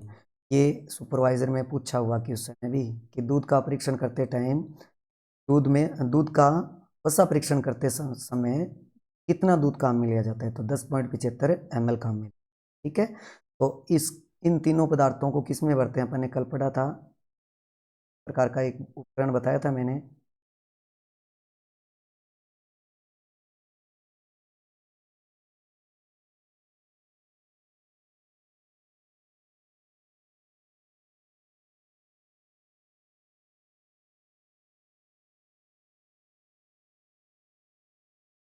प्रकार का ये उपकरण है, ब्यूटाइरोमीटर है।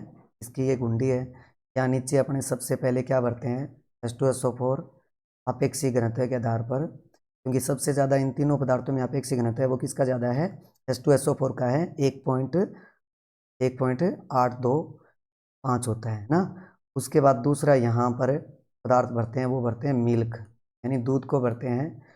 और तीसरा ऊपरी ऊपर जो पदार्थ भरा जाता है वो भरा जाता है C2H5OH, यानी एथिल एल्कोहल।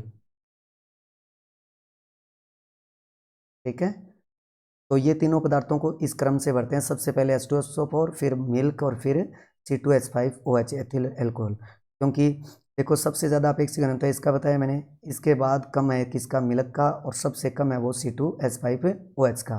तो दूध का अपेक्षित घनत्व 1.028 से 1.032, C2H5OH का अपेक्षित घनत्व 0.81 होता है। तो सबसे कम इसका, इसलिए इसको ऊपर भरा है। इसके बाद यहाँ इन तीनों को इस प्रकार से भरने के बाद यहाँ स्टॉपर की लगाते हैं अपने, और स्टॉपर की लगाने के बाद वो गर्बर मशीन थी गोल, है ना। इस गर्बर मशीन में ये खांचे लगे बने होते हैं।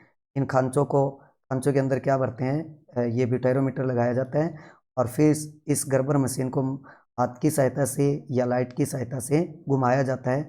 जब घूमते समय इसकी गति 1100 चक्कर प्रति मिनट हो जाती है, तो इस गति पर इसको कितने मिनट तक घुमाते हैं, 5 मिनट तक घुमाते हैं।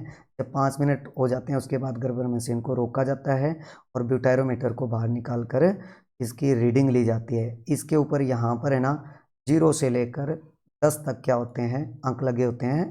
ठीक है, तो ये मतलब क्या होता है कि ये तीनों पदार्थ आपस में मिले हैं, तो तेजाब है H2SO4, वो दूध को जलाएगा, गर्म करेगा। गर्म करने से इसके अंदर जो वसा है, घी है, वो क्या आएगा, ऊपर आएगा, है ना। दूध से वसा को अलग करने का काम, यानी दूध से वसा अलग करने का काम और तेजाब को अलग करने का काम कौन कर देता है, एथिल अल्कोहल कर देता है। जिससे क्या हो जाता है कि एथिल अल्कोहल जो है वो दूध और तेजाब को मिलाकर इसको थक्के के रूप में यानी अवक्षेपण के रूप में नीचे भर देता है और वसा को ऊपर खींचकर ले आता है। वसा जिस बिंदु पर आकर रुकती है, मान लो 7 पर आकर रुकी है ये, तो दूध में वसा की मात्रा कितनी है, 7 है। तो इस प्रकार से गर्बर विधि के द्वारा दूध में वसा का परीक्षण कर लिया जाता है। ओके, तो ये हो गया वसा परीक्षण। नेक्स्ट बात करें अपने वसा परीक्षण के बाद,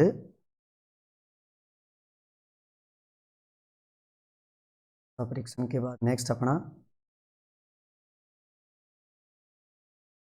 अगला जो परीक्षण है मिथाइल ब्लू रिडक्टेज टेस्ट,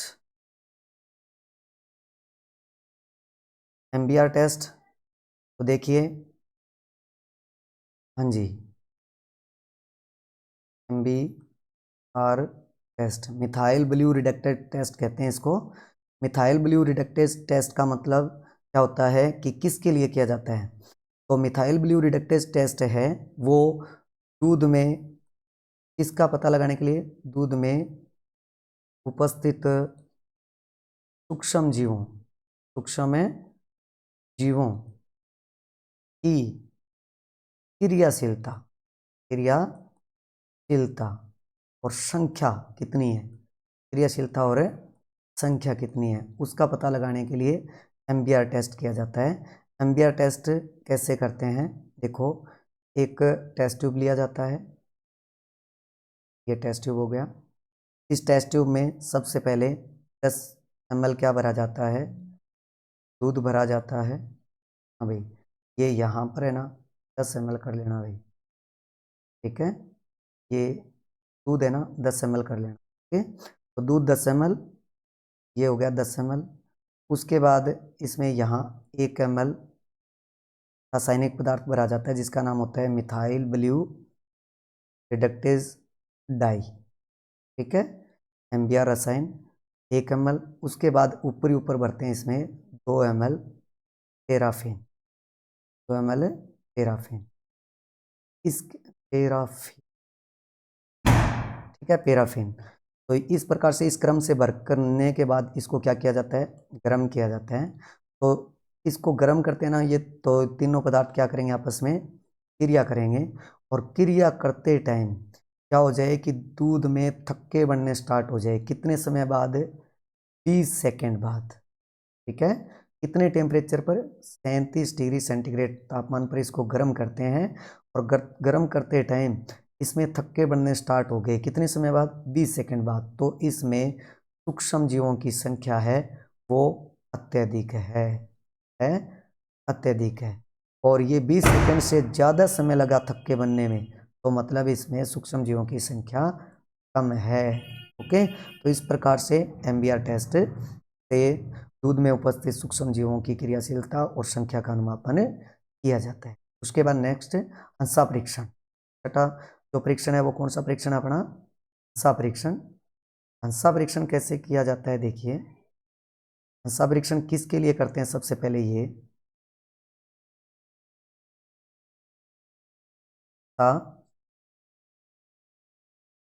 परीक्षण। तो अंसा परीक्षण, गाय के दूध में किसका दूध मिला हो? भैंस का दूध मिला हो तो उसकी मिलावट का पता लगाने के लिए कौन सा परीक्षण किया जाता है? अंसा परीक्षण मोस्ट इंपॉर्टेंट है। अंसा परीक्षण कैसे करते हैं? देखो, अंसा परीक्षण में क्या किया जाता है कि सबसे पहले क्या करते हैं, जो स्किम दूध है उसको लिया जाता है, स्किम दूध को। फिर जो स्किम दूध लिया है अपन ने, उस स्किम दूध को किसके अंदर, रेबिट यानी चूहा है ना, चूहा उसके रक्त की सीरम में, किसके अंदर, रक्त की सीरम में। सीरम जानते हो ना, रक्त की सीरम क्या होती है? यानी ऐसा रक्त जिसमें फिब्रिनो फिब्रिनोजीन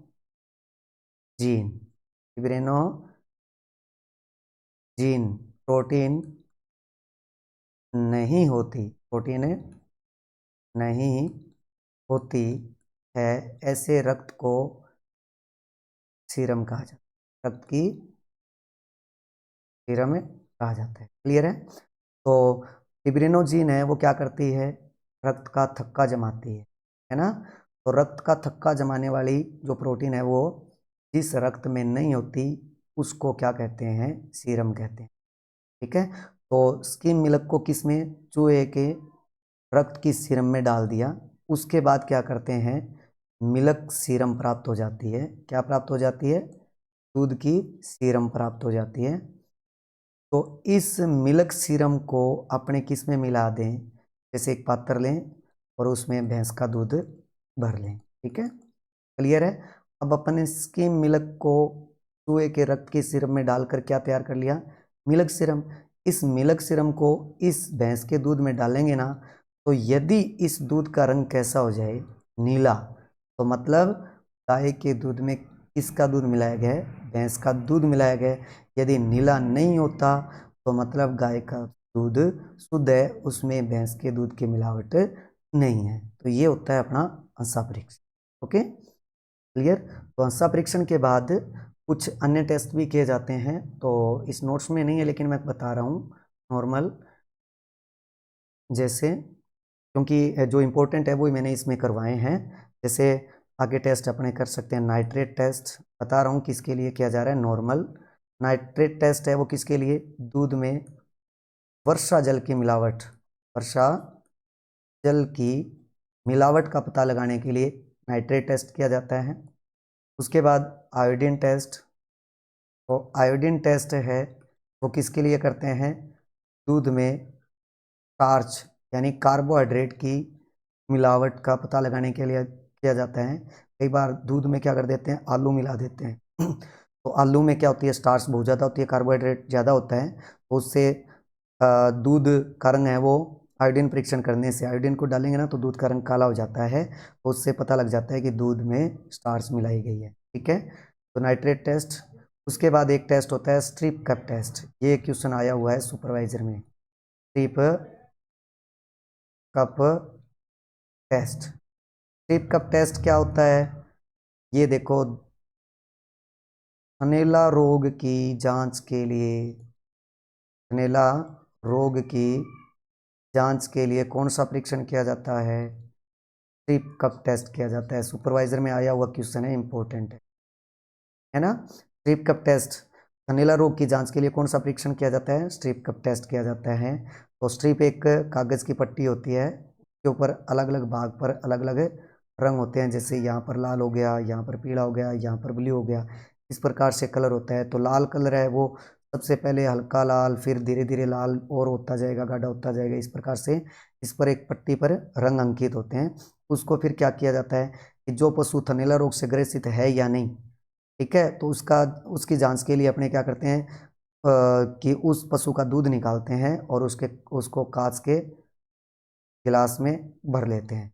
अब ये दूध हो गया।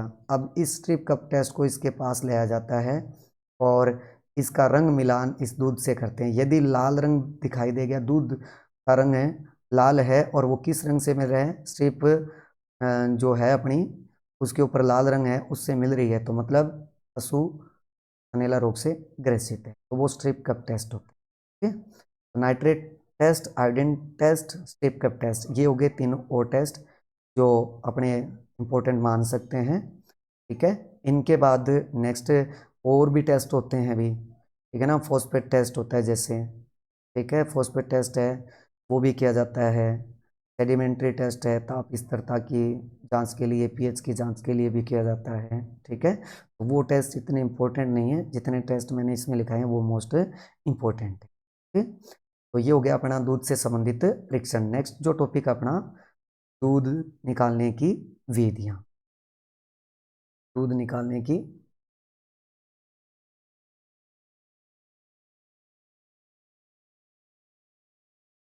दूध निकालने की जो विधियां होती है वो कौन कौन सी है, देखिए। दुग्ध दोहन की विधियां, तो मिल्किंग मेथड, मिल्किंग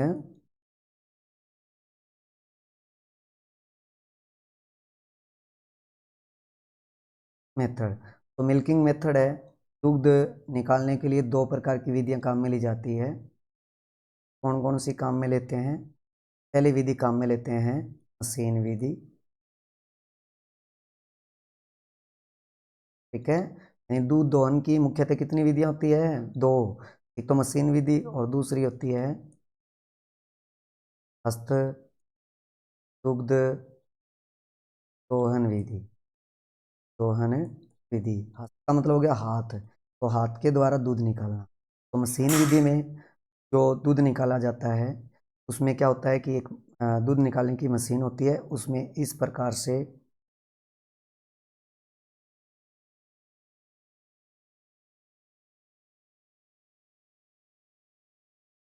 धातु के बने हुए कप होते हैं जिनको कहते हैं पिट कप, कहते हैं इसको पिट कप। इसके अंदर वाला जो भाग होता है उसमें ये जो भाग है ये होता है इसका वैक्यूम रबर, वैक्यूम रबर। ठीक है, अब इस मशीन से जैसे दूध निकालते हैं तो क्या करते हैं कि ये जो टिट कप है ना, थन का जो कप है उसको थन में चढ़ा दिया जाता है और फिर लाइट प्रवाहित करते हैं। जैसे लाइट प्रवाहित होगी तो वैक्यूम जो रबर है ना उसमें हवा भरेगी, हवा भरने से वो क्या होगा, फूलेगा, तो यहाँ पर जो थन है उसके ऊपर क्या लगेगा, दबाव लगेगा। जैसे दबाव लगेगा तो उसके छिद्र से क्या हो जाता है, दूध बाहर निकलने लगता है और वो दूध है वो मशीन से एक दूसरे दूध संग्रह पात्र में इकट्ठा हो जाता है। ठीक है, तो ये होती है मशीन विधि। जब भी दुग्ध दोहन करें तो मशीन विधि में दूध है वो कितने समय में निकाल लेना चाहिए, तो 1 मिनट में निकाल लेना चाहिए। ठीक है, इससे ज़्यादा समय लगेगा तो दूध में क्या निकल सकता है, खून निकल सकता है। जब पशुओं का दूध अधिक हो तो उसके लिए दुग्ध दोहन की कौन सी विधि सर्वोत्तम मानी जाती है, मशीन विधि। ज़्यादातर डेयरी सेंटर जो भी बड़े बड़े हैं वहाँ पर, डेयरी फार्मों में है ना, अनुसंधान केंद्रों पर, वहाँ पर ये विधि काम में लेते हैं, लेकिन सामान्यतः अपने क्षेत्र में इसका यूज नहीं होता, सामान्य किसान इसका यूज नहीं करते। ओके, दूसरी विधि होती है हस्त विधि। तो लगभग पशुपालक है वो कौन सी विधि का यूज करते हैं, हस्त दुग्ध दोहन विधि का यूज करते हैं, मतलब हाथ से ही दूध निकालते हैं। इसकी 3 सहायक विधियां होती है, कितनी सहायक विधियां होती है, 3 सहायक विधि होती है। अब 3 सहायक विधि कौन कौन सी होती है, देखिए नेक्स्ट अपने बात करें इसकी, वो 3 सहायक विधियां जी। तो हस्त दुग्ध दोहन की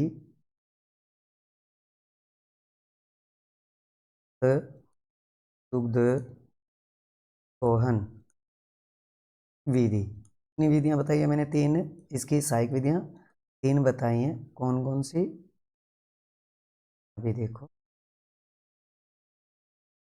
पहली विधि होती है full and method, milking method. हाँ, फुल का मतलब हो गया पूर्ण हस्त दुग्ध दोहन।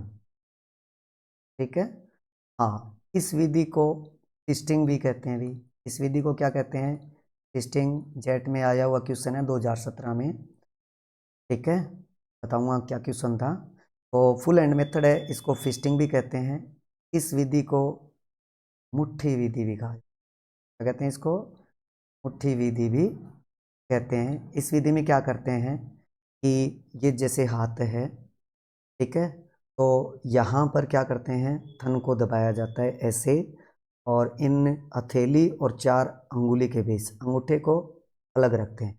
इस प्रकार से थन को पकड़कर इस प्रकार से ऐसे दबाया जाता है। ठीक है, तो इस विधि को पूर्ण हस्त दुग्ध दोहन विधि कहते हैं। तो इस विधि में क्या होता है कि पशु के थन के ऊपर कोई भी ज़्यादा दबाव नहीं पड़ता, जिससे पशु को किसी भी प्रकार का कोई कष्ट नहीं होता है। इसलिए दुग्ध दोहन की सर्वोत्तम विधि है वो कौन सी है? दुग्ध दोहन की सर्वोत्तम विधि कौन सी है? फुल हैंड मेथड है भी, हस्त दुग्ध दोहन विधि। क्लियर है? ठीक है। और इसमें दूध उत्पादन में क्या होती है? दूध उत्पादन भी बढ़ता है। ठीक, दूध उत्पादन क्या होता है? बढ़ता है। तो सर्वोत्तम विधि और दूध उत्पादन में भी बढ़ोतरी होती है और समय भी इसमें कम लगता है। ओके, तो ये होती है full hand method, testing method या मुट्ठी विधि। अब इस विधि में क्वेश्चन आया था कि दुग्ध दोहन की सर्वोत्तम विधि कौन सी है, तो उसमें फुल हैंड मेथड नहीं दिया था, पूर्ण हस्त दुग्ध दोहन विधि भी नहीं दिया था। वहाँ पर आंसर में क्या दिया था? टेस्टिंग दिया था, इसलिए वहाँ पर आंसर क्या था? टेस्टिंग। ओके। हाँ, दूसरी जो विधि है वो होती है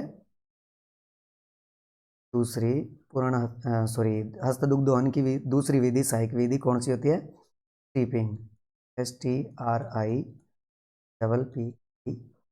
स्ट्रीपिंग। स्ट्रीपिंग को हिंदी में कहते हैं चुटकी विधि। क्या कहते हैं इसको? चुटकी विधि। अब चुटकी विधि है ज़्यादातर कौन से पशुओं में? जिन पशुओं के थन छोटे होना, छोटे थनों वाले पशुओं में ज़्यादातर यूज की जाती है, जैसे भेड़ और ऊँटनी। भेड़ और ऊँटनी का दूध निकालना हो तो स्ट्रिपिंग मेथड काम में लेते हैं। इस विधि में क्या करते हैं, कैसे करते हैं? जैसे ये हाथ की पहली अंगुली हो गई, ठीक है, और ये अंगूठा हो गया, इसके बीच में ऐसे पशु का जो अयन है ना वो ऐसे दबाते हैं और ऐसे नीचे की तरफ दाब लगाकर खींचते हैं, जिससे दूध है वो निकल जाता है। ये कौन सी विधि है? स्ट्रिपिंग विधि। ठीक है, तो छोटे थनों वाले पशुओं में ज़्यादातर यूज की जाती है दूध दोहन के लिए। लेकिन कई बार क्या होता है कि जब भी अपने फुल हैंड मेथड से दूध निकालते हैं ना, तो उसके बाद थनों में कुछ दूध बच जाता है। तो कुछ दूध बचता है ना, उसको निकालने के लिए भी स्ट्रिपिंग विधि काम में लेते हैं। इसलिए स्ट्रिपिंग विधि को पूर्ण हस्त दुग्ध दोहन विधि का क्या माना जाता है? रूपांतरण माना जाता है। क्या माना जाती है? रूपांतरित विधि मानी जाती है। किसकी? स्ट्रिपिंग विधि को किसका रूपांतरण माना जाता है? पूर्ण हस्त दुग्ध दोहन। ओके, क्लियर है? हाँ, दूध में जो भी अपने दूध निकालते हैं ना, तो थनों में दूध छोड़ना नहीं चाहिए, क्योंकि उससे थनैला रोग होने के चांसेस ज़्यादा होते हैं। इसलिए स्ट्रिपिंग मेथड को लास्ट में काम में लिया जाता है। ओके। हाँ भाई, तीसरी विधि काम में लेते हैं वो होती है नकलिंग। नकलिंग, नकलिंग का मतलब होता है अंगूठा विधि। कौन सी विधि? अंगूठा विधि। अंगूठा विधि में दुग्ध दोहन कैसे करते हैं?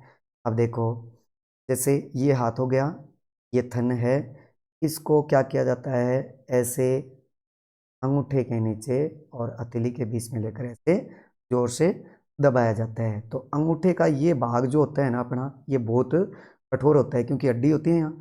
तो इस कठोर भाग का दबाव है पूरा किसके ऊपर पड़ेगा? थन के अंदर उपस्थित मुलायम कोशिकाओं पर पड़ता है, जिससे वो कोशिकाएं अंदर से क्षतिग्रस्त हो जाती है और उससे गांठ थनों में पड़ जाती है, जिसको अपने थनैला रोग बोलते हैं। तो ये इस विधि के द्वारा क्या हो जाता है? पशुओं में कौन सा रोग हो जाता है? थनैला रोग हो जाता है ना। और ये दुग्ध दोहन की कैसी विधि है, फिर दोषपूर्ण विधि है, खतरनाक विधि है, इस विधि से दूध नहीं निकालना चाहिए। ओके, तो कौन सी विधि में दुग्ध दोहन से थनैला रोग हो जाता है? नकलिंग विधि में हो जाता है। क्यों, आपको मैंने बता दिया। और दोषपूर्ण विधि है, इससे दूध उत्पादन भी कम हो जाता है। तो इस विधि का प्रयोग है वो दुग्ध दोहन के लिए नहीं करना। ओके, ये हो गई हस्त दुग्ध दोहन की विभिन्न विधियां। उसके बाद नेक्स्ट देखो भी, जब भी आप पशुओं का दूध निकालते हैं अपने, तो पशुओं का जब भी दूध निकालें तो उसके लिए क्या करते हैं कि दुग्ध दोहन की जो क्रिया है वो लगभग 5 मिनट में कंप्लीट हो जानी चाहिए। क्यों होनी चाहिए, इसका रीज़न है, मैं अभी बताऊंगा। कि देखो, दूध निकालने की जो क्रिया है वो कितने मिनट में पूरी होनी चाहिए? दुग्ध दोहन 5 मिनट में पूरा कर लेना चाहिए। क्यों कर लेना चाहिए? क्योंकि पशुओं के अयन, धन और शरीर में एक हार्मोन स्रावित होता है जिसका नाम होता है ऑक्सीटोक्सिन। Oxytocin hormone. अब ये जो ऑक्सीटोक्सिन हार्मोन है, ये हार्मोन है, स्ट्रेस हार्मोन होता है। क्या होता है? स्ट्रेस हार्मोन होता है। स्ट्रेस हार्मोन की वजह से पशु के शरीर में तनाव बढ़ता है, जिससे दूध ग्रंथियों में उपस्थित दूध है वो किस में आ जाता है? थनों के छिद्र से बाहर, यानी सिस्टर्न से बाहर निकलने लगता है। तो दूध पशु को पावसने के लिए, पशु पावसने की जो क्रिया है, पावसने की क्रिया है वो किसके ऊपर डिपेंड करती है? इस हार्मोन के ऊपर डिपेंड करती है। कौन से पर? ऑक्सीटोक्सिन। यानी पशु पावसने की क्रिया क्या कहलाती है? मिल्क लेट डाउन कहलाती है। मिल्क लेट डाउन है वो किस हार्मोन की वजह से होता है? ऑक्सीटोक्सिन हार्मोन की वजह से होता है ना। तो ये क्या होता है कि दुग्ध दोहन की क्रिया मैंने बताई थी 5 मिनट में पूर्ण करनी चाहिए। क्यों? क्योंकि ये पशु के शरीर में ऑक्सीटोक्सिन हार्मोन है ना, वो सिर्फ और सिर्फ कितने मिनट तक सक्रिय होता है? 5 मिनट तक ही सक्रिय होता है, उसके बाद ये निष्क्रिय हो जाता है। इसलिए पशु दूध है ऊपर की ओर चढ़ा लेता है। ठीक है, तो इसलिए दूध दोहन है वो 5 मिनट में पूर्ण करना चाहिए। अब की बार जेट में ये क्वेश्चन आया था भी कि दुग्ध दोहन कितने मिनट में पूर्ण होना चाहिए, तो 5 मिनट में पूर्ण होना चाहिए, कारण इसका ऑक्सीटोक्सिन की सक्रियता। लेकिन एक चीज़ और देखो, ऑक्सीटोक्सिन हार्मोन है वो सक्रिय 5 मिनट रहता है, लेकिन स्रावित कितने समय तक होता है? शरीर में स्रावित मात्र कितने समय तक होता है? 1.5 से 2 मिनट तक होता है। भी स्रावित होने का समय कितना है इसका? मात्र 1.5 से 2 मिनट होता है। स्रावित इतना होगा, लेकिन वो सक्रियता कितनी रहेगी उसकी? 5 मिनट तक। इसलिए 5 मिनट में दूध निकाल लेना चाहिए। हाँ, क्वेश्चन बहुत बार पूछा जाता है कि पशु पावसने की क्रिया क्या कहलाती है? मिल्क लेट डाउन कहलाती है। और मिल्क लेट डाउन किस किस हार्मोन की वजह से होता है? तो ऑक्सीटोक्सिन हार्मोन की वजह से होता है। ओके, हाँ, जब भी पशु का दूध निकालें तो पशु का दूध निकालने से पहले थन, अयन और ग्वाले के जो हाथ है ना, ग्वाले के हाथ हैं, यानी मिलकर के दूध ये के, उस थन, अयन और ग्वाले के हाथों को किससे? केमनो और यानी लाल दवा प्लस KOH ना, केमनोफोर यानी लाल दवा, या पोटेशियम हाइड्रोक्साइड, या एंटीसेप्टिक लोशन आता है एक, उसकी 1% सांद्रता के घोल से, ठीक है ना, पशु के थन, अयन और ग्वाले के हाथों को धोकर ही दूध निकालना चाहिए। क्योंकि ऐसा नहीं करेंगे तो थनों में संक्रमण बढ़ेगा, और संक्रमण होते ही पशुओं में कौन सा रोग हो जाता है? थनैला रोग हो जाता है। इसलिए इससे बचने के लिए हाथों को, थनों को और अयन को केमनोफोर, KOH और एंटीसेप्टिक लोशन के 1% घोल से अच्छी तरह से धो लेना चाहिए। ठीक है, उसके बाद बात करें अपने नेक्स्ट कि पशुओं में जो दूध बढ़ाने वाला जो हार्मोन है ना, वो कौन सा हार्मोन होता है? प्रोलैक्टिन हार्मोन होता है। पशुओं का दूध बढ़ाने वाला हार्मोन कौन सा होता है? प्रोलैक्टिन हार्मोन की वजह से क्या होता है? दूध बढ़ता है, दूध बढ़ता है। ये सुपरवाइजर 2012 में आया हुआ क्वेश्चन है भी। ठीक है, प्रोलैक्टिन हार्मोन। ओके। उसके बाद पशुओं में भूख बढ़ाने वाला जो हार्मोन है वो कौन सा होता है? सोर्बिटोल होता है। कौन सा हार्मोन होता है? भूख कौन सा बढ़ाता है? सोर्बिटोल। ये भी उस टाइम 2012 में जब सुपरवाइजर में प्रश्न आया था ना, उस टाइम ऑप्शन में था। तो भूख बढ़ाता है कौन? सोर्बिटोल। दूध बढ़ाता है कौन? प्रोलेक्टिन। और दूध चढ़ाता कौन है? दूध चढ़ाने वाला हार्मोन। यानी कई बार पशु को बेचने के लिए अपने डेयरी वगैरह में ले जाते हैं ना, तो उसमें क्या करते हैं कि पहले दिन अपने एक दिन का दूध रख लेते हैं और अगले दिन फिर क्या करते हैं कि दूध नहीं निकालते उसका। तो उससे पहले उसके क्या करते हैं? Adrenaline adrenaline